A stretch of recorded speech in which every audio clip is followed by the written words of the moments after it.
see my post today on Facebook? Yes, that was funny. There is the Schnucks in your neighborhood. Yeah. Has a cardboard cutout of a police officer. I was asking the cashier about that. I was like, is that like a scarecrow for sailors? What is that? Yeah. Like they're not going to know the difference. It's like just to create the illusion that there's... I like that they put it in the far back so you can't tell that it's a cardboard cutout. Right. I know. Actually, that was the one on Hampton. Tell me, please, that he has a gut. Looks like the female Barney Fife. No, yes, totally. In fact, I thought, is this... I went to look at it because I thought, it was a female is this officer? a spoof on Barney Fife? It was a cutout. And it wasn't a liquor display. No, it's literally a cardboard cutout of I'll show you a security picture. guard. It's so funny. A female. Yeah, they're trying to give the illusion of security. Yeah. We can. Yeah. Let's go ahead and get going. No, they should get a little fake camera and put it in one of the eyes. That would really freak people out. That would. They probably do have one. That's pretty good. I mean, that looks three-dimensional. It's pretty convincing until you look at the that feet. looks very three-dimensional. Yeah, she's got bad shoes. No, she's on a stand. That's very, very. Personality looks a little too deep, but Yeah, right. Oh, no, I don't think that's a woman. That's just a young. It's definitely a woman. It's a guy. It's a woman. No, there's no. I checked it out. If you see it from the side, it's a woman. But you couldn't because it's two-dimensional. And I turned the thing going. yeah, just I mean, that's funny. No, it's a guy. It holds. The It's person okay if holds you just their want to hands like a roll guy. the intro and we'll just keep talking and we'll just sort of it's a guy. It's a guy. we can clean up the just let a me know when the cat of a guy. intro is rolled. It's a guy. It's questionable. It's a guy. Just like The hands and the way the hands are held.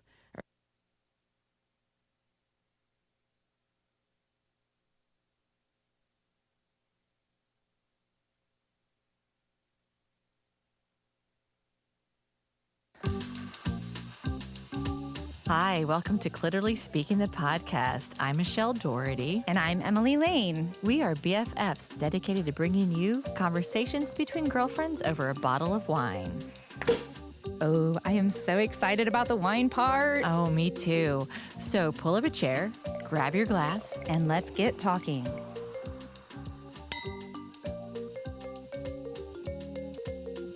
Hey, how are you today, Emily? Hey, I'm great. Thanks, Michelle. Yeah, before we got going, we were talking about this female cardboard cutout police officer at our local grocery store. Yes. And laughing about the lengths that stores are going these days to...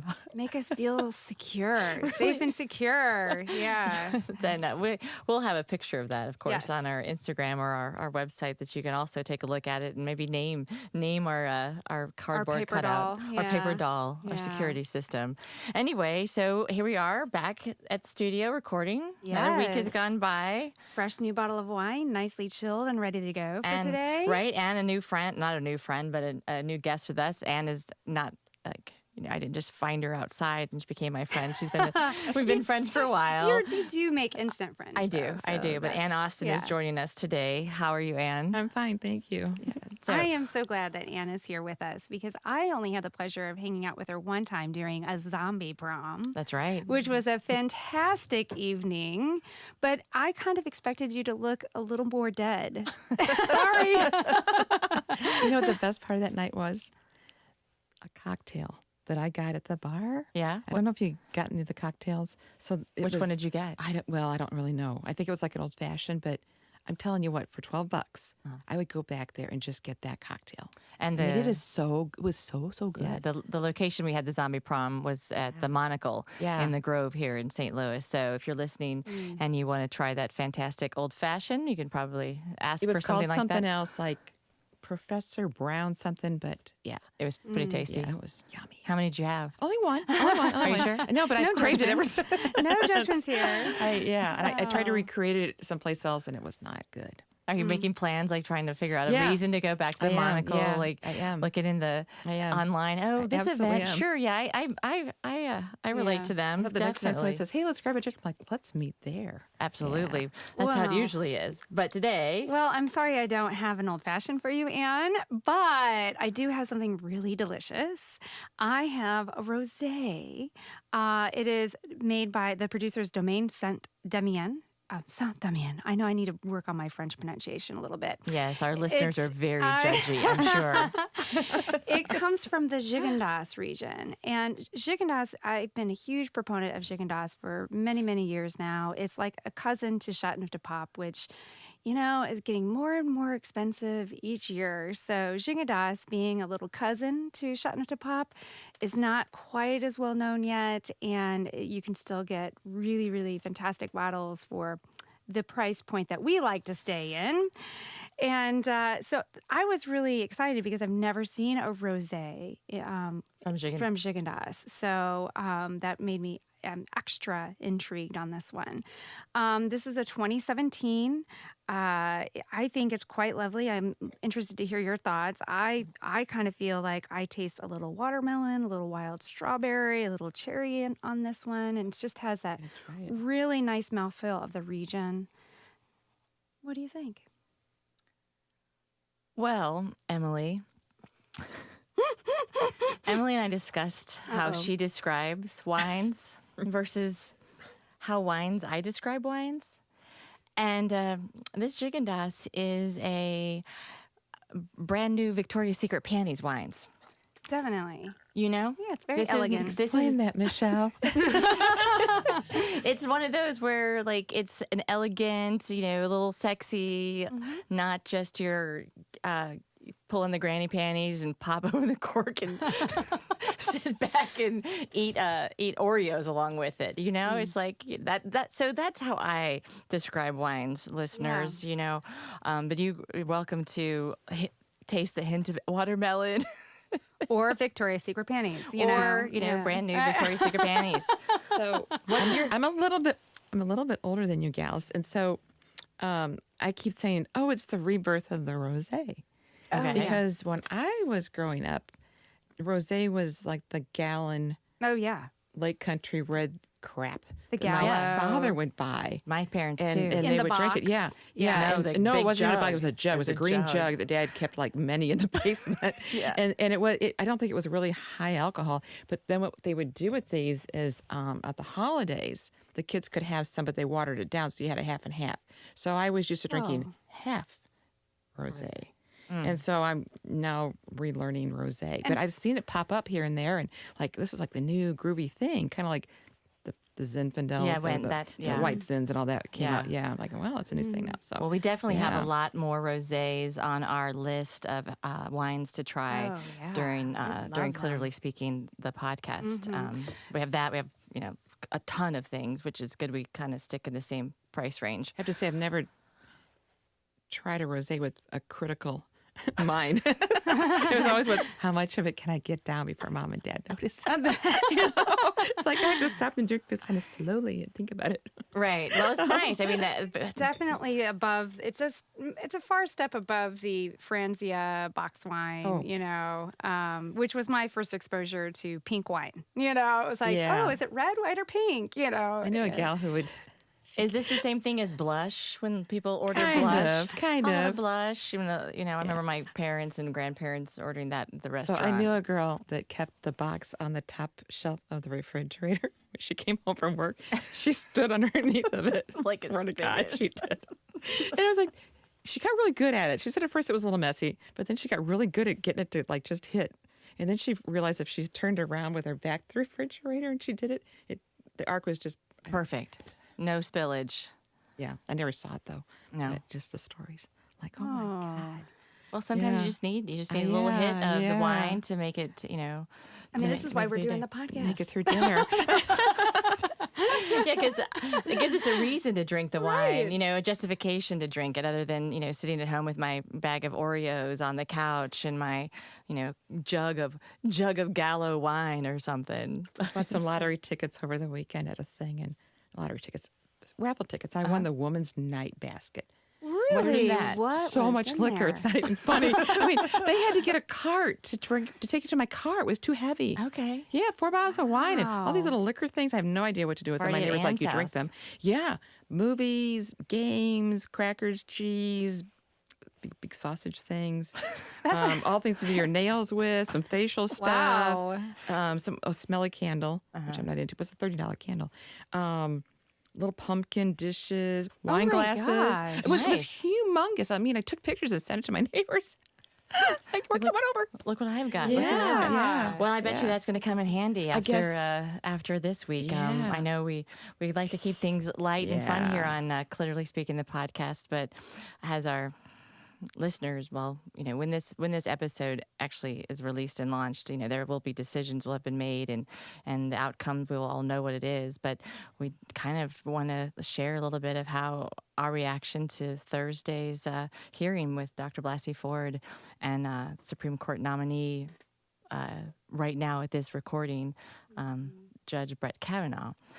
So I will let maybe one of you start first, and I listened to it at Yeah. work, and I actually recorded it and watched it nonstop when I got home. Okay. Her testimony and his the next day. My reactions, having been around people who have denied their wrongdoings to me in relationships, is those people come out screaming, fighting, pissy, moany, poor me, blamed me, and the posture that he took was very much what I would consider the posture of somebody who's hiding something. I would have to agree with you. That was my Yes. reaction to him You too. know, she was the person who allegedly had this happen to her. She was very level. Of course, she's a trained counselor. She's a psychotherapist. She works therapeutically with people. So I'm sure she had some of that ability to maybe separate a little bit from the emotion. Plus, I think her memory at the time wasn't as strong, these years later. But I was shocked at how he came out. Just, as somebody said, he was playing the Trump playbook, which is to come out and antagonize, to instigate, to rile people up, to speak really in raw terms and blame. I don't know. I don't know if he did that or not. I doubt. I think it was him.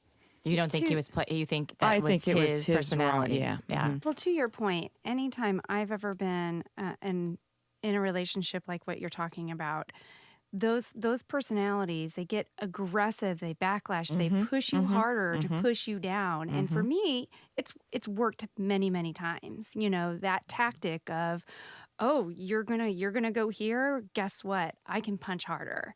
And eventually, what that does, it shuts me down. And I think that's the whole goal of that tactic. Yeah, it's how he's succeeded. If I listened to it online, I didn't watch it. I've only now seen clips, and it's almost worse watching it because his facial expressions, the defiance, and then sitting back and crossing his arms and like, how dare you? I don't have to dignify you with an answer, you female person who, Senator Klobuchar. But it was very triggering. I felt like I was listening to, an alcoholic and how they blame. They're never at fault. And he turned it back when Senator Klobuchar asked, about his drinking. It was that typical turn back on you blame. Well, how much did you drink? Yeah. I'm like, no, this is Right. not about her, my friend. She's Right. asking the questions. The other thing I watched very intensely was his wife. Gee. She was as stoic, and her face just didn't change. And I thought, is this a woman who gets this? Obviously, she gets it at home. Yeah. And I'll bet she's the type that just sort of freezes as a way to deal with it. Right. I Yeah, can't you got to imagine. put up that stone wall. Yeah. Yeah. And or she learned very early on not to react to it. But she was just, her eyebrows didn't move. Nothing moved about that woman's face. And I think There's this a little bit of clenching in the jaw. I would notice yeah, a little yeah, bit. but There wasn't a doting like, oh, my No. poor husband, and I support you. There wasn't that look in her face. There was no emotion. there was nothing. But you know what? Don't we respond when we're attacked like that? Our emotions, we shut them off too, right? If we think Oh, about it, absolutely. Yeah. like you said, it works to tamper us down, and it does, and it works on an individual basis. But I don't know if they're going to be able to tamper us down collectively. It feels like the anger is so vast Right. that that we're not going to be able to go backwards. And I was one of the things I've been concerned about, how they talked about Me Too as an era, the Me Too era. And that signifies to me that there's an end to it. No. And I don't want to use the words Me Too, hashtag Me Too era. It's a watershed moment, and we're not going back. It's evolving. No, because the into Me its Too next- started for me personally when I was 17. That's 3 eras ago. 4 years ago, those memories will stay with me for my life. Right. It's part of who I am. We're Yes. sitting around this table. I mean, I have 3 instances of Me Too, and being able to say that, like, and to talk with other women and some men that I know, that, okay, now we can talk about it, instead of like walking around with like a shame that, oh, wow, if I can't let them know that I was, raped, because then they'll judge me. you. Well, and I think Right. Dr. Blasey Ford gave permission to define things that might have happened to us that we may not have previously thought were significant, because Right. we learn to pass them off. Okay. We learn not to talk about them, but we also learn to tell ourselves, don't talk about them because you're damaged goods. And in my generation, if you really wanted to be attractive to somebody, you were not damaged goods, and you did not want them to know that. You did Yeah. not want them to know that you had been violated in that way. You know, So you didn't talk about it. Plus, the humiliation of the act itself Yeah. was just so, that you didn't want to go back there. damaged goods, yes, but I always feel like somehow, it's your fault, right? That's for what me, that's what we were told. Every Me Too incident I've ever had where I've tried to voice something, it all came back as a, at risk of losing my job, at risk of, and I put myself in a precarious situation, and my fault because of how I looked or all of the, Drank so- too much. Right. Right. Should have known better. You shouldn't have been drinking as much as you were drinking. Right. You See, know? in my first incident when that happened, I knew very clearly that it wasn't my fault. There were so many things I could tell you about it that I knew immediately it wasn't my fault. But I still was, I didn't tell my parents at first. My coworker the next day saw my hands were scraped. And she wanted to know, how did I get my backs of my hands scraped? Well, it's from fighting this guy off, right?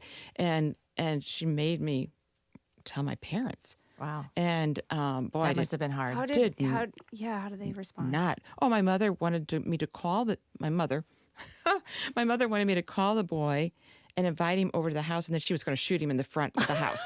She was going to get this old shotgun that my dad had. We didn't have any bullets in the house, but she was going to get the shotgun out, and I was to get him into the house on our property, right? Yeah. And then she was going to take the shotgun and kill him in the foyer. I'm like, no, Mom, no. It was Christmas Eve on top of it. Oh, my I mean, goodness. as much as that poor woman can't remember, I remember details, but Yes. this is going to segue into what we're going to talk about tonight. Okay. My hippocampus probably is much more developed than the normal person at that age, because Hippocampus. What is the hippocampus? it's a real deep down in the center of your brain, almost like right on top of your brainstem. Okay. It's where your thalamus is and all that, your hormonal stuff goes on. Okay. Yeah. And because I can remember things back when I was 2 years old. I have very vivid memories. So my incident, unlike hers, I remember what I was wearing. I remember exactly what day it was. I remember what I ate. I remember what I threw up later. I remember extreme details about it. So Yeah.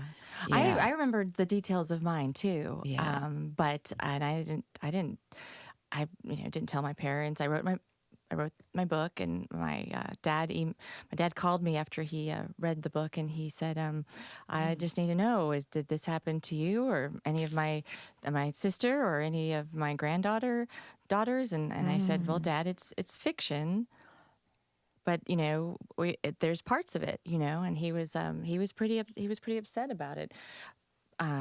Has that changed how he relates to me? I don't know. He lives in a different city, but I didn't. When I shared it initially with my girlfriends, they didn't know how to respond, and it was like I was really wanting somebody to tell me that I was okay, and to say it wasn't your fault, and you did the right thing, but it was more like we just didn't have a skill to verbalize comforting each other like we do now. Because we were young. Well, this was just, this last one was just 8 years ago.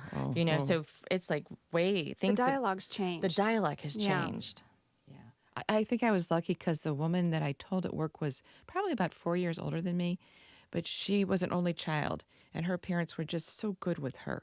And she was like, she put the fear of God in me. You have to tell your parents. You cannot not tell. And I did go home and tell my parents.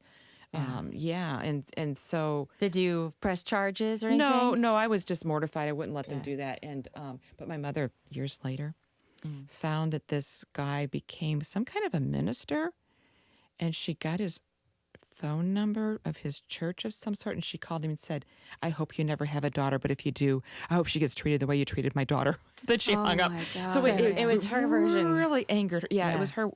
She really wanted to do something to that kid, right? She felt helpless. Yeah. She felt helpless. Well, I love the conversation, how it's flowing, but I feel like we need to take a tiny little break. Yeah, and I think have that's a good idea. a A little glass wine, a little refresh. drink, a little Yeah. drink, and we'll come back and talk some more with Anne and Emily. All right. Good. Yeah. That's intense. Yeah. So you guys take. So we're not on there, right? Okay, so you guys take a break. So I don't have one of these poofy things on my microphone. I hope that's okay. Okay. They just look cooler with it. Yeah, I know. Man, It's nice and cool. huh? No, I'm just If you, it'll make you feel cooler. Yeah. I just know at work I pop my peas a lot. Yeah, I have to voice over recording for e-learning. I'm like, oh my God, I have to hold the mic way out here. It's like, Oh gosh. I always pop my peas really bad. Unless I keep the microphone, I work on a headset. I have to keep it way out here. Sure. Play with the volumes. It's not sophisticated at all. I want to know what that striped dress is about over there. Well, next episode. because we're doing a second episode, we have a costume change. Because we recorded on that. Yeah. What? So we're recording. Oh, I see. Yeah. So what are you going to do? Put on a hat? I see. Top. Blue. Oh, gosh. All right. Yeah. Okay. It's all about the illusion. Oh, yeah. Okay. So you're going to probably stream these on your website? Eventually. Eventually, yeah. Yeah. But and eventually we'll be doing live streaming when we record our podcasts. Yeah, we've so far the feedback that we've been getting too from the people that we've been rolling it out to, everybody wants a studio audience. Nice. Isn't that interesting? Yeah. Yeah. And Drum up some more topics. we had lots to talk Oh, we have about. endless. And then I have a binder full of topics at this point. and one of the things that Emily, with the folks that are working on our website with us, when she was telling him about it, and he said, "This is going to be a Netflix series." He just believes in what we're doing. Won't that be fun? Yeah. I want to be like a small character in that. Yeah. Well, Sure. you're- Maybe a yeah. reoccurring Yeah, friend. a friend. You can come Yeah, back. This is yeah, conversations yeah. among girlfriends over a bottle of wine. So, Exactly. you know? Yeah. It's a lot So of we fun. figure if we do the studio audience thing, we can, it could be BIOW. Bring Be- your own wine. Right. Sure. But Yeah. wow, be You guys have to yow. get like glasses made for your studio. Well, with that logo, that logo on it. fantastic. Did you show it to Sam? He saw I it. Yeah. love it. I Yeah. love it. Yeah. I love it. Podcast. Yeah. Yeah, critically speaking. Well, we are a little critically speaking right now. we were a little Yeah. critical there. Yeah, but All I right. still think it's Is that good. pretty? Is that heavy? for Should we you go now? back Not in? all the time, Should yeah. we do a glass refresh here? Yeah. I'm gonna drink And, slowly. So we can talk more. I do. Your next person's coming. 7:45. She's going to be here, but William. early. It's but all right. That's all right. We're good. We'll make sure this conversation will feel like it's wrapped when we want to wrap it. Okay. I have a thought I want to share about this Brett Kavanaugh thing. Okay, Like, let's if we let's could roll back in. Yeah. Yeah. Yeah. Yeah.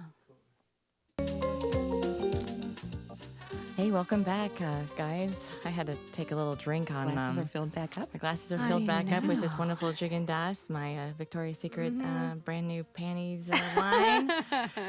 Splurge. It's It's like just- basically. Let me clarify. when you go to and you buy brand new sexy panties at Victoria's Secret, it's like you're splurging on yourself. Yeah. So drinking a Gigondas is like you're splurging on It is yourself. special. That's I what I was agree. trying to say. Oh, That yeah. now it makes complete and total sense. After your first glass of wine, suddenly you can speak so much more clearly about it. It is, what Yeah. is they call it, like the something about the gods, the the truth serum. Oh, the there you go. Nectar of the gods, and you can Yes. always speak much better. But anyway, prior to taking a break, we were discussing the allegations topic, against yeah. Judge Brett Kavanaugh and Emily. You were saying? Yeah, to kind of just circle back, and I'm not sure how long we want to hover on this topic. We can talk about it however long you ladies would like to explore this conversation, but I don't know. The thing that strikes me, aside from just all of the emotional and the pain and how it ties into so many this horrible truth that as women we have been living with forever. The thing that strikes me is interesting that I don't hear many people talking about is, essentially, okay, in a sense, this was his job interview, right? And look how he behaved. Like, is this somebody that we can really put in a powerful position to actually have rational thinking about really, really important issues?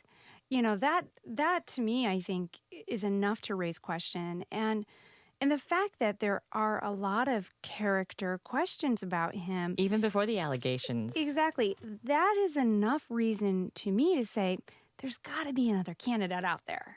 Yeah. No, You know? I agree with you. Think about what it says to the rest of the judiciary that could have been nominated. Well, I guess I need to be a liar and vindictive and a bully and hateful and like beer, lots of beer. I would love to know what I think the rest of the justices on the Supreme Court must be horrified at the prospect. It's like they're going to get a toddler to deal with. Yes, they're going to have to. That they're sounds going, familiar. They're going to have to, run interference with this guy. They're going to have to try to parse out which cases does he get or not. It's going to be a real jockeying, I think, job for them should he get confirmed. Now, I'm hearing Lindsey Graham is saying we're going to go ahead and vote for his confirmation, whether the FBI Finds anything or not. investigation is done or not. And- Right. Yeah. Then what kind of mess are we going to be into? Oh my God. Well, and I read Yeah. I read on Facebook today, somebody had posted something and it was really timely and why they felt that this was so hard on everybody. Why there's so much anger about what's happening. And I will summarize it. But basically this confirmation process is like we are being raped all over again. We're asking them to stop, and they're not. They're not listening. We are hurting. We're saying, please don't do this. Please don't do this. And they are ignoring it, and they're ramming it through. It's like they're raping all of us again, like they're putting their hands over our mouths, and we're helpless, and we feel helpless, like you do when that's happening to you. And it gave me the chills when I read it on Facebook.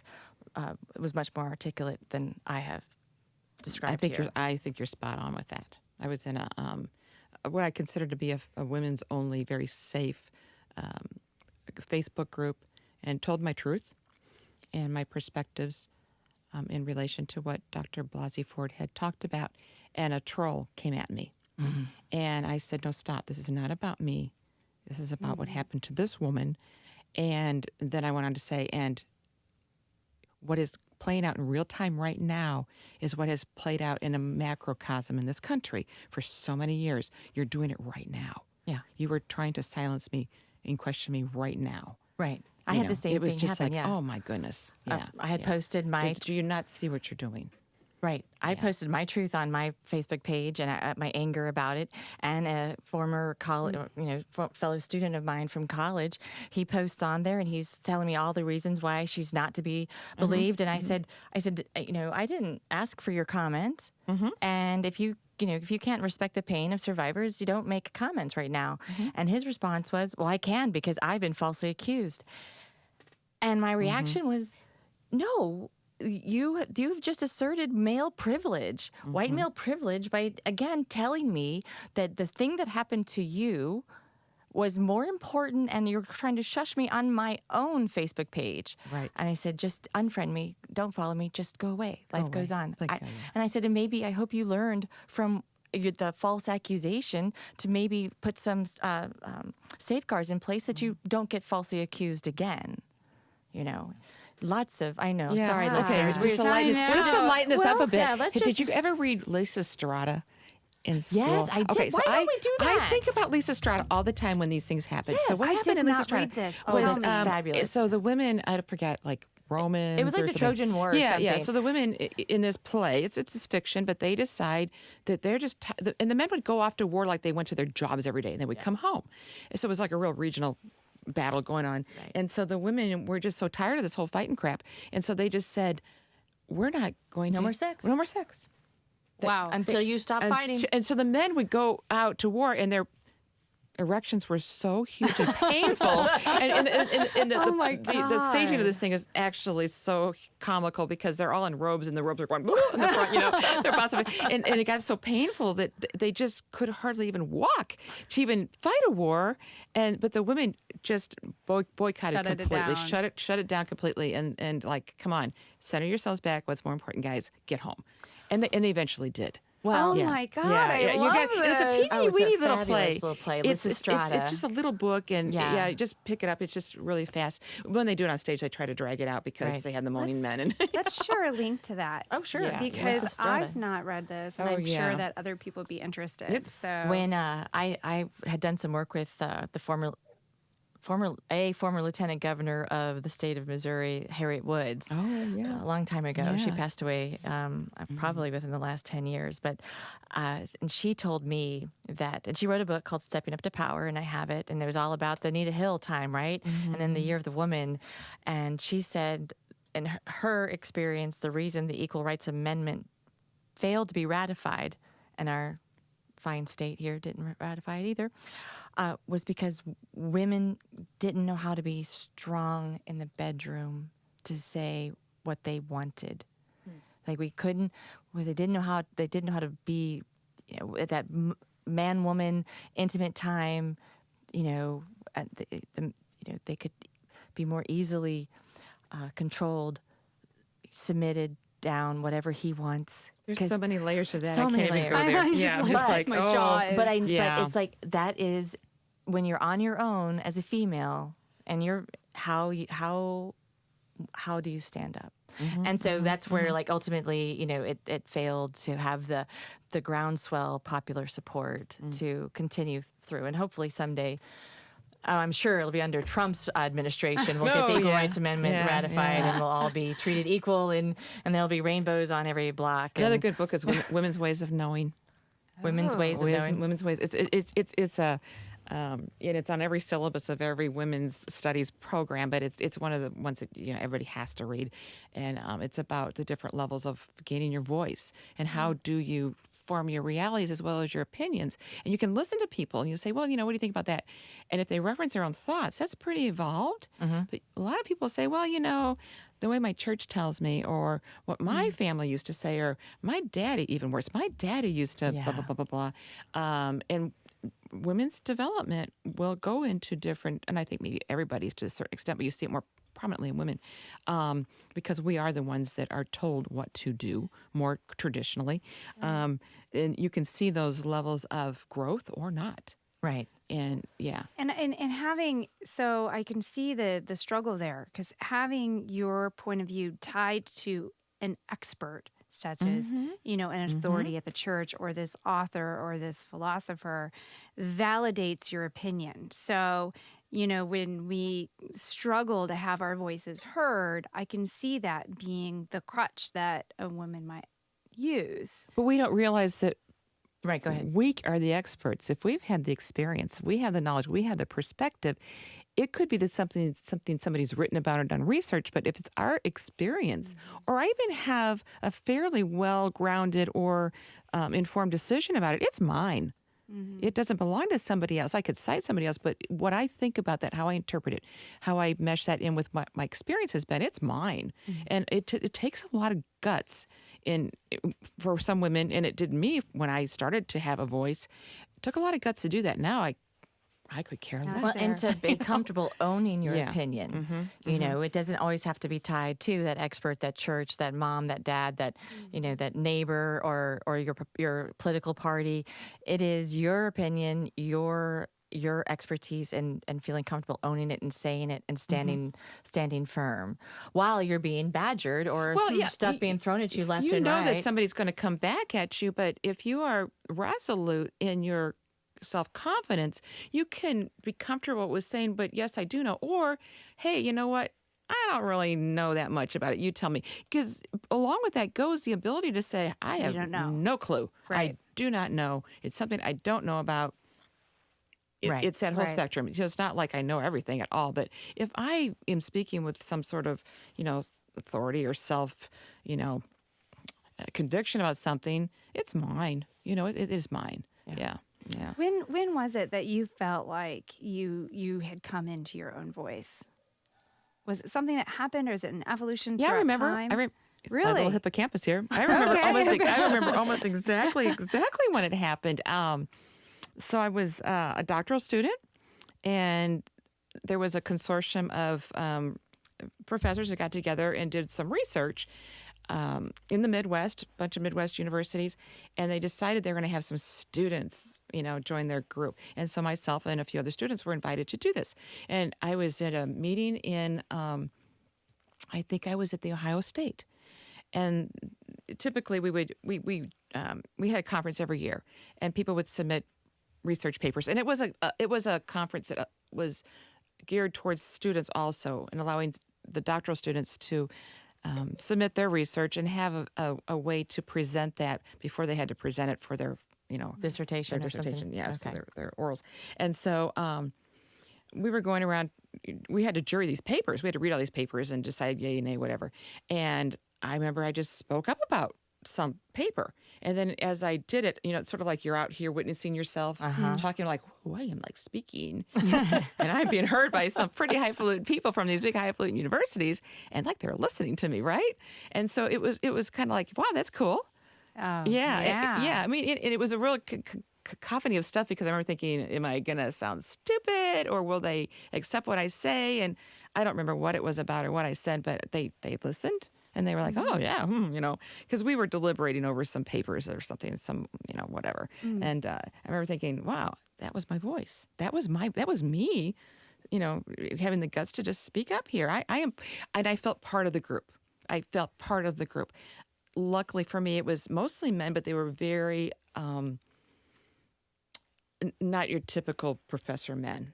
They were in a school of education, school of counseling, that kind of thing. So they were much more nurturing. Plus, being a student, maybe there was a little bit more allowance. But from that point on, I mean, they always respected me after that. It was great. That's Yeah. great. Yeah. Yeah. That is a pivotal moment for sure. And it was clear skies, smooth sailing ever since Right, then, no. right? And every employer, every relationship. No, but I would have to say that I have never been afraid to speak up. Oh, nice. Because I did have a witness moment. I had enough maybe age behind my belt or something at that point to say to myself, wow, I did that without fear of what people would think. And I think you hit the nail on the head there. We worry a lot about what people will think. And therefore we don't say. Right. We don't speak. We second guess ourselves. And we never let it out. But I'm pretty much, there's times that I'll hold my tongue because I think it's probably a smart thing to do. But I will contribute. Sure, absolutely. Yeah, without much reservation. Well, we're really glad you found your voice, because I love hearing it. I wish I could sing though. Well, we were singing the karaoke at the zombie prom. I did backup though. I mean, yeah. Well, Yeah. Thankfully, there wasn't any recording. No one out there in clearly speaking, listening land is going to get one of those. That little DJ lady was taking pictures. I don't know if she was recording though. I hope not. I hope not. I like to live in ignorance there. I think this might be a time for us to take one last pause, do a quick little refresh, and when we come back, I want to hear about this. What is it? The hippocampus. Hippocampus. I don't know that you much keep about it, but I mentioning can talk to you a little bit So about it it. seems Sure. like there's more there, Okay, and sure, I kind of sure. want to hear what you have to say Okay, there. all right. So let's take a quick break, and we'll be right back. Okay. Dr. Becky Lynn is here. Do we want to wrap it into some sleep, or do we want to do sleep another time? We can do. Time? We have time? Yeah. Jeff has sleep? Okay. I don't know if we have enough time to do like sleep like we'd want to do sleep. Yeah. But we can Introduce We it can talk and then- about you know. Do you know when this is going to air? We will be. Our target is to have everything launching in January, but we're getting so much like positive like feedback that it may end up being sooner. Because daylight savings time is November, the first weekend of November this year. November 4th. Okay, let me. We're going to screw it up for our sleep. Yeah. Oh, not yet. Yeah. I'll be right back. What's Dr. Becky talking about? We're going to talk about women's sexual health. Oh, that's right. Yeah. That's right. Yeah. So we have a whole slew of questions. You guys have to that drink a we've- whole other thing of wine? Yes. God love you. God love Yes. Yeah. you. So I drank a beer before I came because with narcolepsy, beer wakes us up. See, this is But how that's we what I was- open up the next. Okay, so we open that that's up. how we'll do that because Yeah. that's how we'll get into sleep then. Because Yeah. I was laughing. I thought, well, I couldn't say it before. But Yeah. Yeah. So we'll say we had a refresh and then you can bring it up. Yeah, that's perfect. That was so I was so sleepy all day. Like literally couldn't keep my eyes open. Oh my gosh. And my vitamin D's low though, and I said I knew if I went home and drank a beer, I'd be fine. Yeah. Oh my gosh. Hi.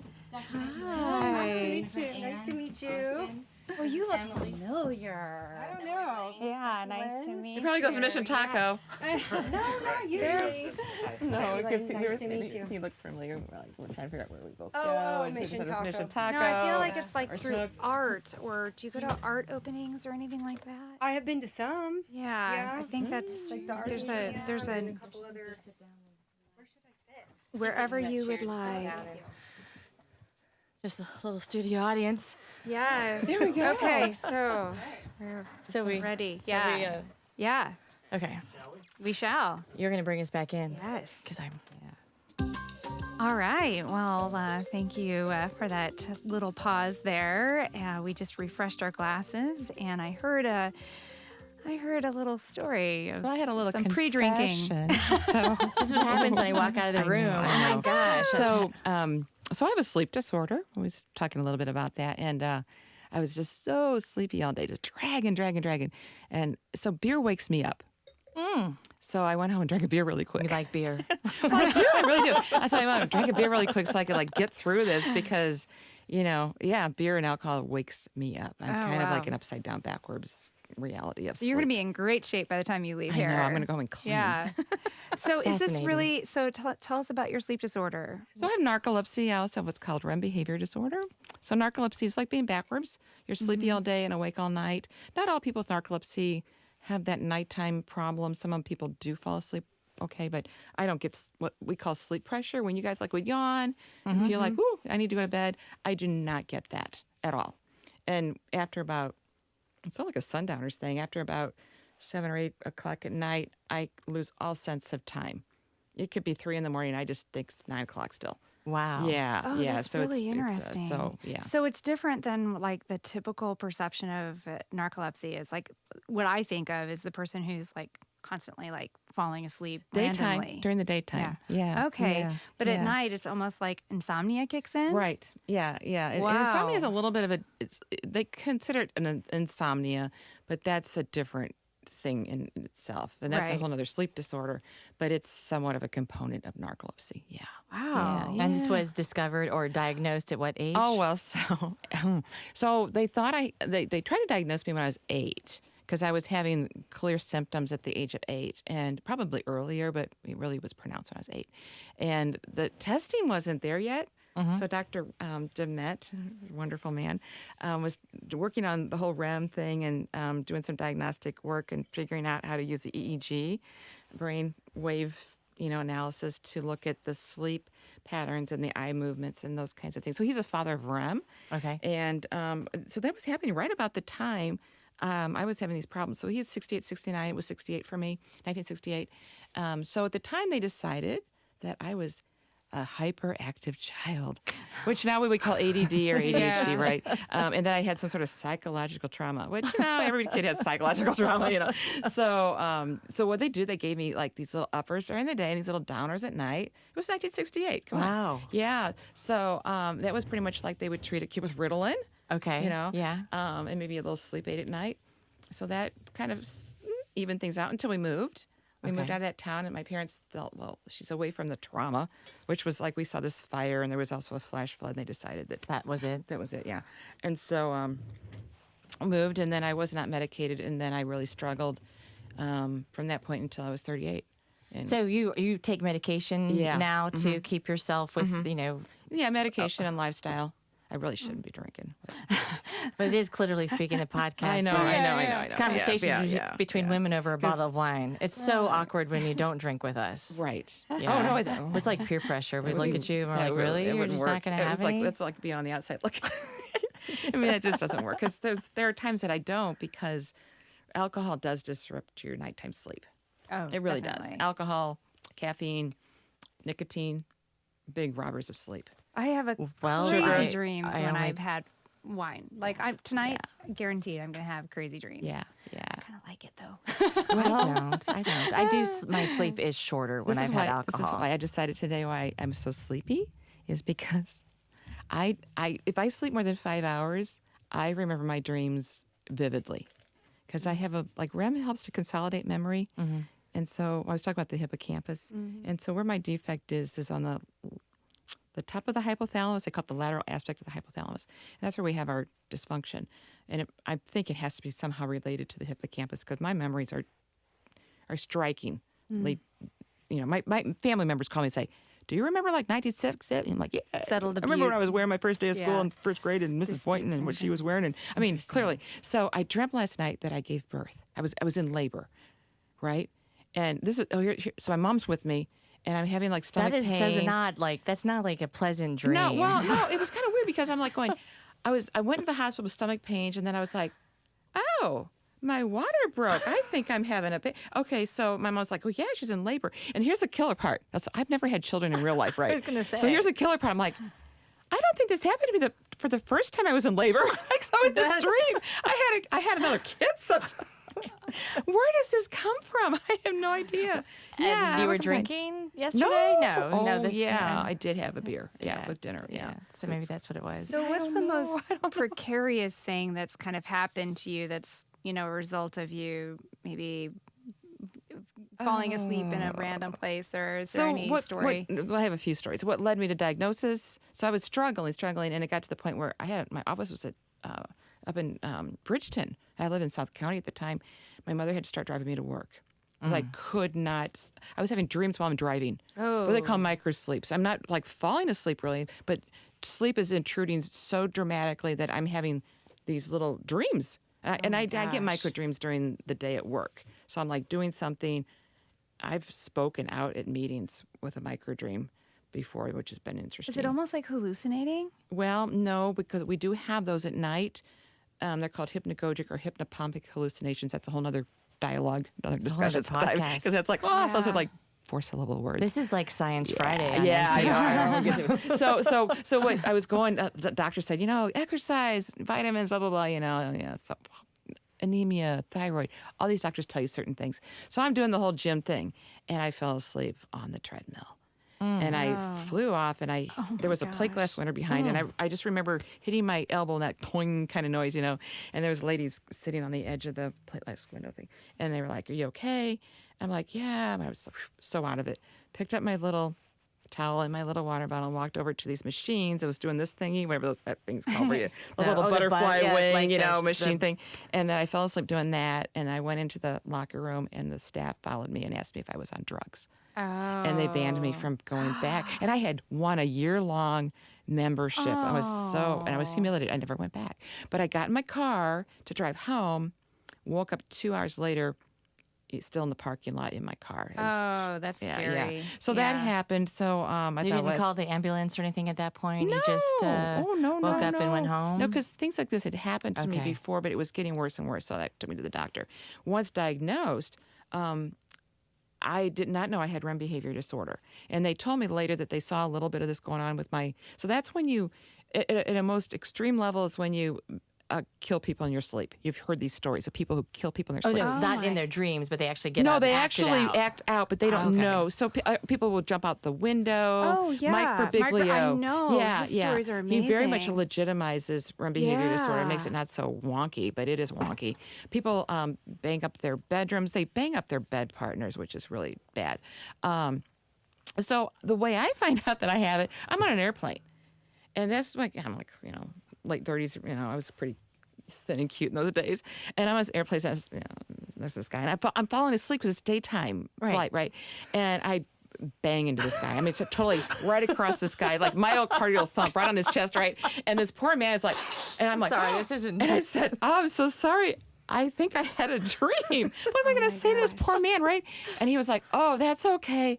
And then I Excuse me, stewardess, can I have a different seat, please? No. Well, there it gets better. So I did like the Mary Pat thing. I try to put my fingers in my armpits Yes. and I try to hold them really tight, but I can't, right? So I wake up 2 hours later, curled around the upper arm of this man Oh my gosh. with my face in his. He had a tweed coat. I don't remember what he looked like so much, but he had one of those tweed coats with a patch on the little thing.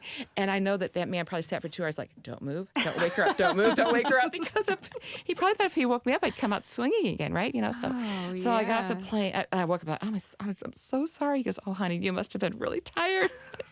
Yeah, I guess I was. And I called my doctor horrified. And he said, yeah. So then I got medicated for that. Yeah. So I do have to be careful. So that was right before 9/11. So when I would, back in the days when you called the airlines to make your ticket thing, so I would always ask for the spot at the back of the plane. And so at one point they said, well, I don't know if we can do that. And I was like, no, I really need to be in the back of the plane. And, they said, and I told them why. And the gal's like, check. you really need not to sit next to people.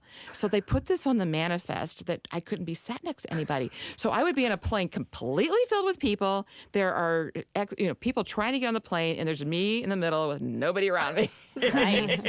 Nice. I had a I'm gonna grandmother, try like- to use that next time I go flying. I had a grandmother international. completely chew me out one time because they're trying to get their grandkids on. And I finally said, look, you can have this seat next to me, but you have to promise to stay awake and talk to me the entire time.